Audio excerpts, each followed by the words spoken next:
moutons. Ces animaux qui d'ordinaire sont si doux et se nourrissent de si peu, ont commencé aujourd'hui, d'après ce qu'on rapporte, à être si voraces et si féroces qu'ils dévorent les hommes eux-mêmes, qu'ils dévastent et dépeuplent les champs, les fermes, les villages.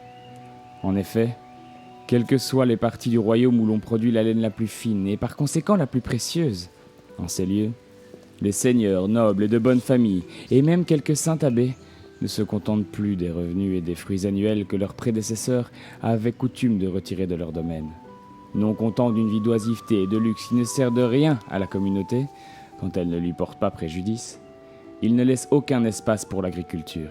Ils clôturent toutes les terres en pâturages fermés, démolissent les fermes, ruinent les villages, ne laissent que l'église en place pour y loger leurs moutons.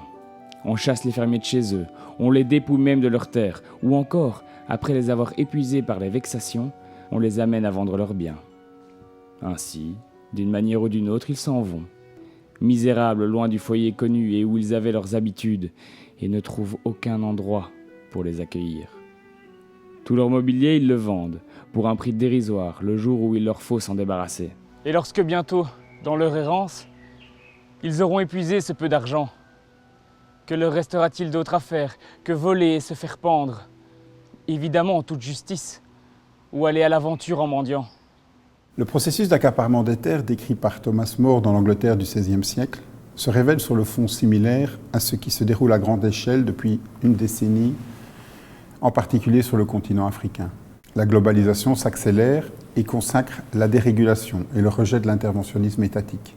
Les politiques publiques ont été laminées, avec consécutivement l'augmentation de l'insécurité et de la misère pour des pans entiers de la population. De ce contexte émerge un nouvel acteur, un self-made man, un big man. Ce personnage, lié au monde des affaires, à l'État et aux sphères religieuses, est similaire aux acteurs dominants décrits par Thomas More. Semblablement à la situation dépeinte par l'auteur de l'Utopie, qui ruina la petite paysannerie anglaise de l'époque, l'Afrique vit aujourd'hui un bouleversement des équilibres fonciers et une appropriation des terres par des élites nationales et internationales.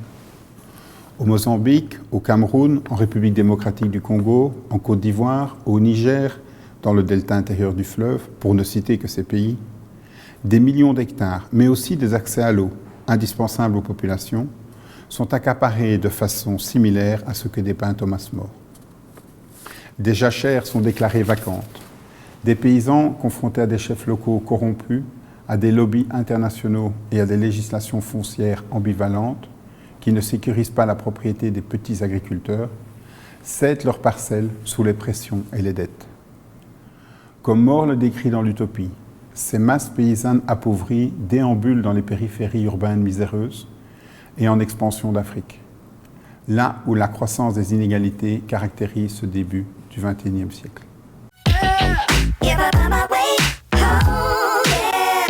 This is the moment for those who